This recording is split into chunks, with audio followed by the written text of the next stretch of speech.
Hey everybody, I'm back again. I'm wearing my customary red color when I want to complain about the USA. So, strap in, because this is actually kind of a long one, so I'm going to be speaking quickly. And remember, I am not an expert in any of the following topics, I am just some guy. I've done a couple of Angry Canadian videos, and I've always talked about how screwed up the Americans are right now. But we should acknowledge a pretty ugly truth. The USA and the idea of its free society is just a myth, and it always has been.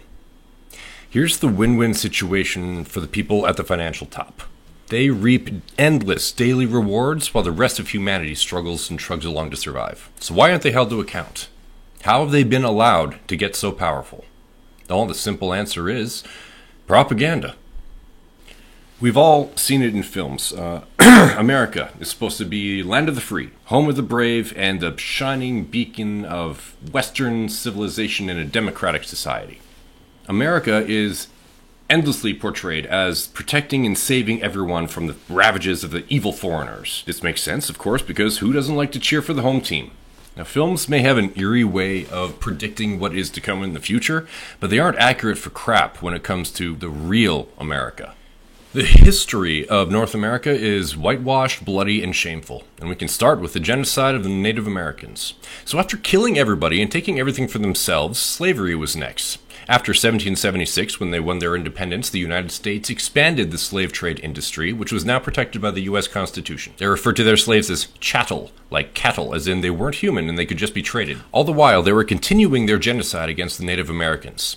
These were sanctioned military campaigns under President Washington. Then there was the forced relocation of Native American tribes on the Trail of Tears, where thousands died in the march. Then there was the Mexican-American War, where Mexico lost half its territory. Back up in the States, here comes the Fugitive Slave Act, where freed African Americans were recaptured and resold back into slavery. Then, of course, came the American Civil War. I'm not going to touch that one. Then there's more war overseas, and the U.S. captures Cuba, Puerto Rico, the Philippines, and Guam, where they practiced torture, executions, and concentration camps. There was the Jim Crow lynching area, thousands more dead. Then there was medical experimentation on African Americans without consent, which lasted until the 1970s. Japanese concentration camps. Firebombing civilians became a normal tactic. Nuclear weapons. Pardoning Nazi war criminals to work on their military, their rocket programs. They bombed islands with nuclear weapons, irradiating the entire area around them as well as the people on the other islands. After demolishing North Korean cities, they massacred South Korean refugees. They practiced regular foreign political interference, like helping to overthrow a democratically elected leader in favor of a dictatorship.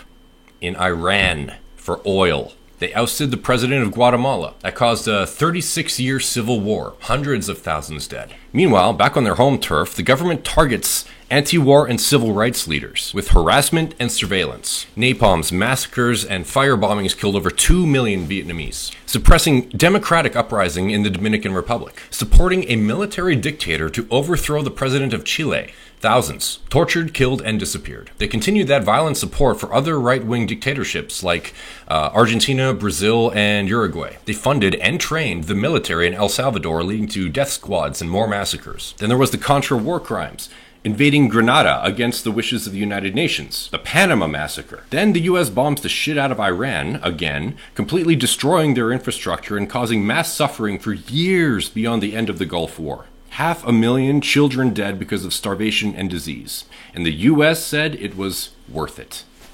Then, after undermining the democratic process in Haiti, that brings us to our millennium. Of course, we remember 9/11. So, for the first time in modern history, someone took the fight to the Americans on their turf. And what happened next? Panic. Panic from the public turned into support for their military complex, and soon bills were passed to legalize surveilling citizens in the name of national security. They lied about weapons of mass destruction in Iraq, so another illegal war. Hundreds of thousands more dead. Torture was commonplace when rooting out terrorism, continually and unrepentantly violating the Geneva Convention. CIA black sites, Guantanamo Bay, they're all designed specifically to hold and torture people out of the public eye. And then there was the expansion of drone warfare used to assassinate targets regardless of civilian casualties. Meanwhile, Guantanamo stayed open.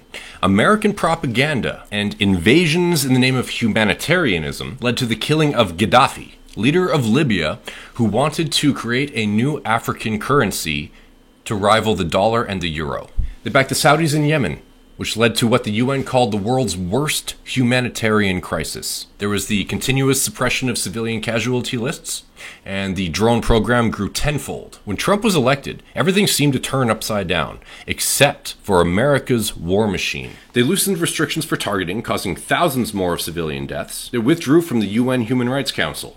And we got massive arms deals to Saudi Arabia, the UAE, and Egypt. Meanwhile, back on their home soil, family separation, abuse by ICE agents, inhumane living conditions, and alleged forced hysterectomies.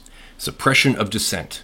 Suppression of information. Suppression of anything about a system that historically never has been about spreading democracy across the world. Instead, it causes constant conflict around the world in order to reap the rewards later. What's happening now is no different. The US has its hungry eyes on whatever resources it can exploit. And right now, Canada is a big, juicy, untapped reservoir of fresh resources. I saved one bit for last, and this one hits home. The War of 1812. Even back then, they had territorial ambitions and assumed we'd be easy pickings. The problem was they couldn't handle the terrain. There was too much land, too few troops, too cold, and way too much resistance. Before they gave up, they were able to capture a city called York, now known as Toronto. In retaliation, British troops went down to Washington and set their White House on fire. What we're facing now is the prospect of losing our identity. It's not just about land and resources, it's about saying, we don't share your values. You are a sociopathic addict of a neighbor, and you're not welcome. I'm very concerned about Canada's future. America has a way of steamrolling over you because it doesn't really have any moral values. And keep in mind, I'm not talking about the people. Many Americans are fantastic people, always helping, donating, volunteering, enlisting, doing what they feel it means to be a good American, according to propaganda. The problem is, as long as those kind-hearted people keep on taking on the problems of society themselves, it lifts the burden of responsibility from the causers of those problems in the first place. Now, these good citizens are the suckers that Trump is always talking about. It's the people that care more about the community than themselves. And that's how the mass public is viewed by the people up top. Just suckers. Hospitals are always asking for donations. Emergency crews are underfunded and understaffed. Scientific research has been ground to a halt. And yet, American oligarchs have risen. Many of the conflicts we struggle with daily keep us distracted from the fact that we are left picking up the pieces of a broken system that benefits the people who are breaking it. And this has led to what's known as modern-day slavery, indentured servitude. The US government is not friendly. They're hungry, greedy, destructive, and sociopathically sticking to the narrative that they are the good guys. One of the few things I do agree with Trump on is this. He was asked in an interview what he thinks about Putin being a killer. His response was, well, there are a lot of killers. You think our country's so innocent? Trump doesn't care what anyone else thinks of him anymore. The asshole just doubled his net worth with his Bitcoin scam. So the subterfuge is over. Trump is just a blunt instrument and isn't concerned about maintaining the narrative. This is what America has always been beneath the surface. Just a bad guy pretending to be good. Now, if we have any hope of avoiding that future for ourselves, we need to stick to what makes Canada unique in North America. We can't start crumbling in fear and turning on each other out of panic. Alberta needs to stay. The idea of separation is ridiculous. We need to keep our healthcare public. We need to continue providing an improving quality of life for every citizen. And we need interprovincial cooperation at a new level. History is bloody. And history is happening right now. That's my book report, everyone. Hope you enjoyed that little brain dump. If you want to add to my list, feel free to do so in the comments. I certainly did not cover everything. And as always, elbows up in unity.